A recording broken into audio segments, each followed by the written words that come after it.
Hello दोस्तों, welcome to chips talks. This is doctor Sunita. Last time we talked about resentment. वो क्यों होता है और उसको छोड़ना क्यों मुश्किल होता है.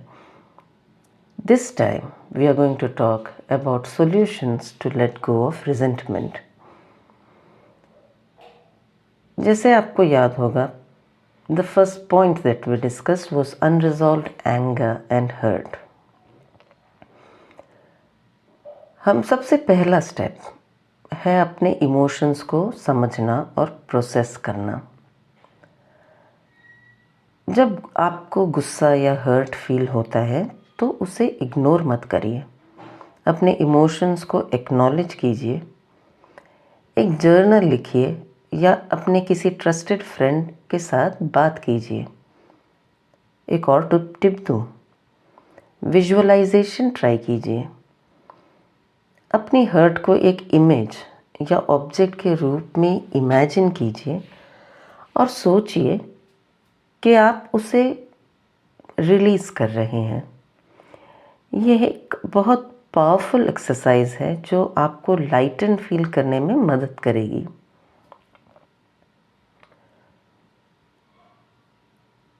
लिखना, जब हमने बोला एक जर्नल लिखिए, वो इसीलिए कि ये एक तरह का कैथार्टिक एक्सपीरियंस हो जाता है वो, विदाउट हर्टिंग एनीबडी एल्स. काफ़ी बार गुस्से में हम बहुत कुछ बोल जाते हैं जो बाद में हम शायद रिग्रेट करें. जो चीज़ आज आपको बहुत हर्ट करता हो, गुस्सा दिलाता हो सकता है some other time you may not feel so strongly. सो हर गुस्सा जायज़ नहीं होता और हर एक्सप्रेशन ऑफ गुस्सा और and every type of expression भी जायज़ नहीं होता.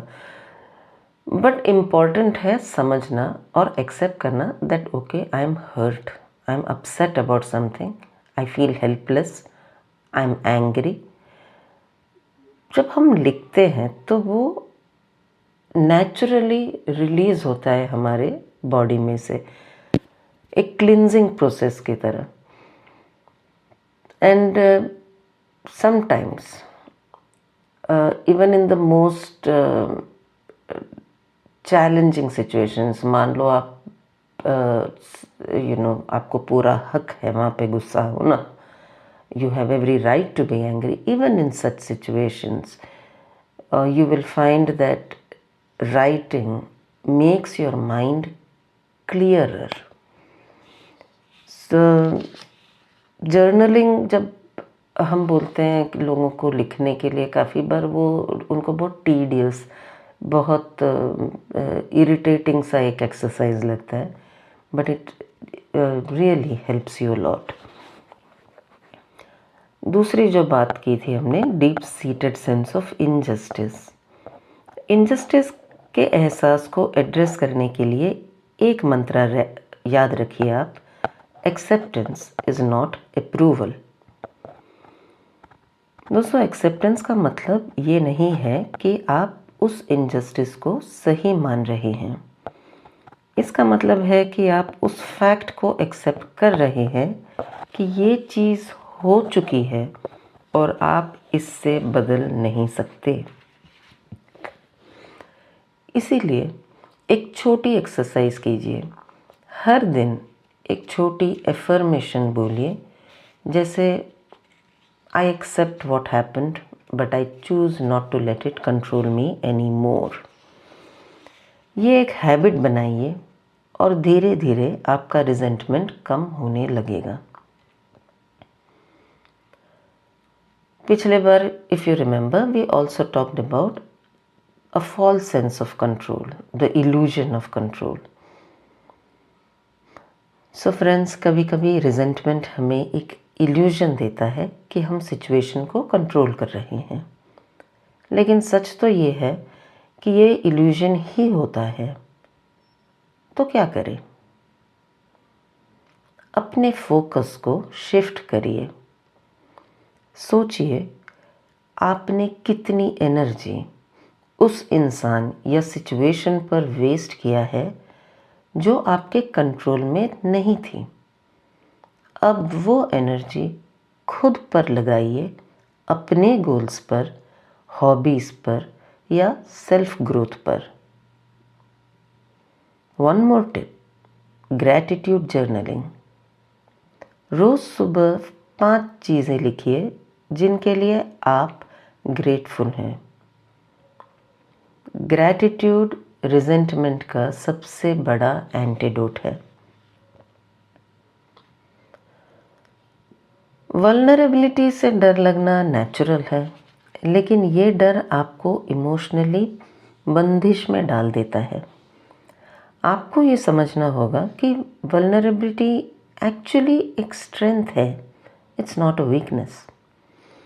इसके लिए मेडिटेशन या माइंडफुलनेस एक्सरसाइजेस ट्राई कीजिए।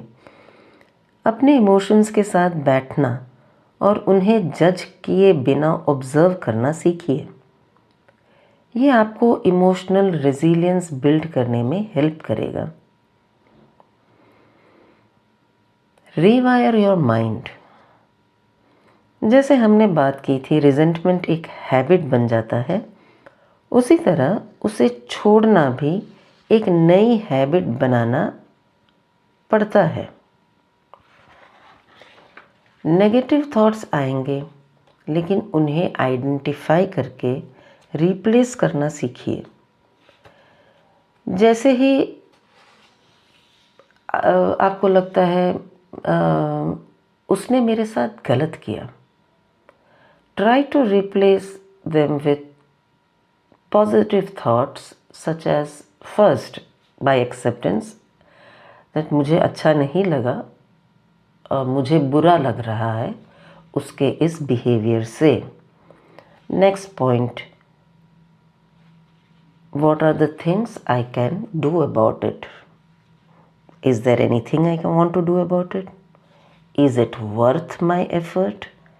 मैं अगर ये बोलूँ या उसे इस पर्टिकुलर तरह से कन्फ्रंट करूँ या मेरा पॉइंट प्लेस करूँ तो इससे क्या बात बिगड़ सकती है?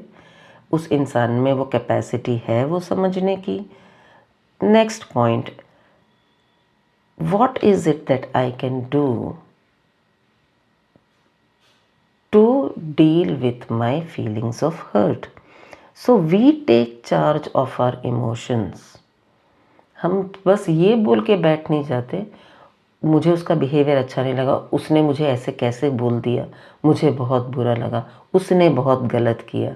We start focusing on from उसने क्या किया टू मुझे क्या महसूस हो रहा है एंड मैं उसके लिए क्या कर सकती हूँ।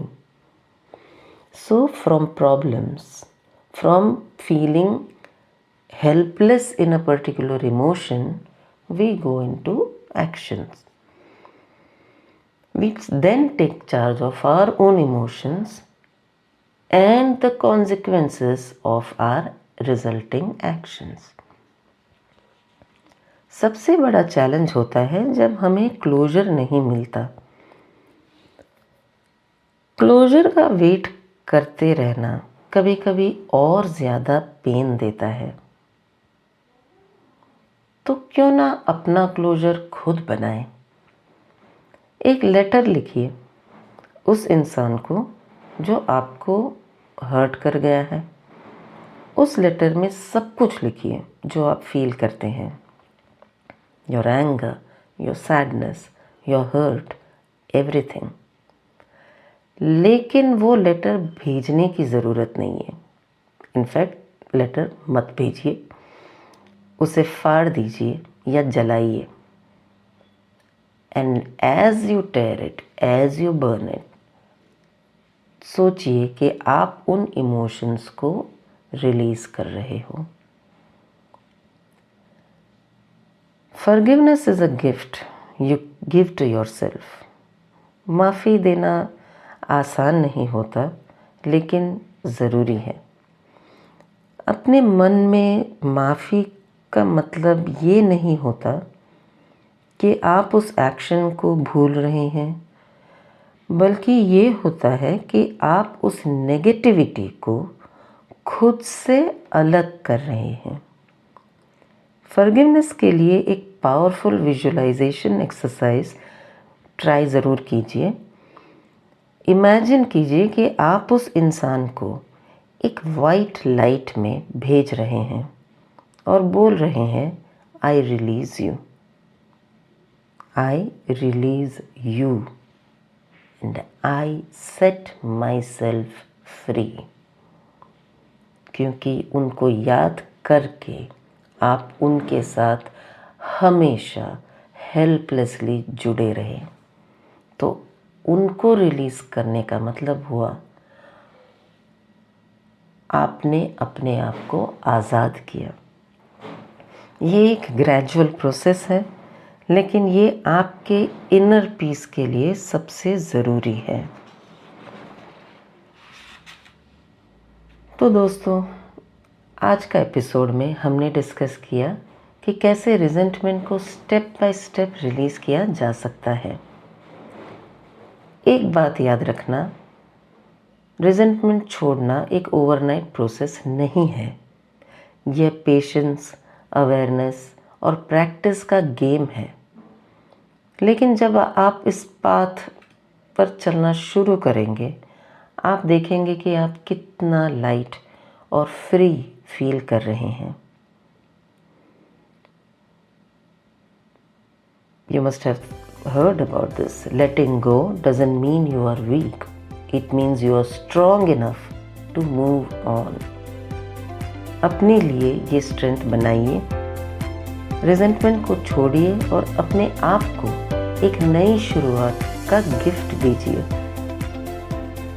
आपका क्या टेक अवे है इस एपिसोड से, मुझे ज़रूर बताइए।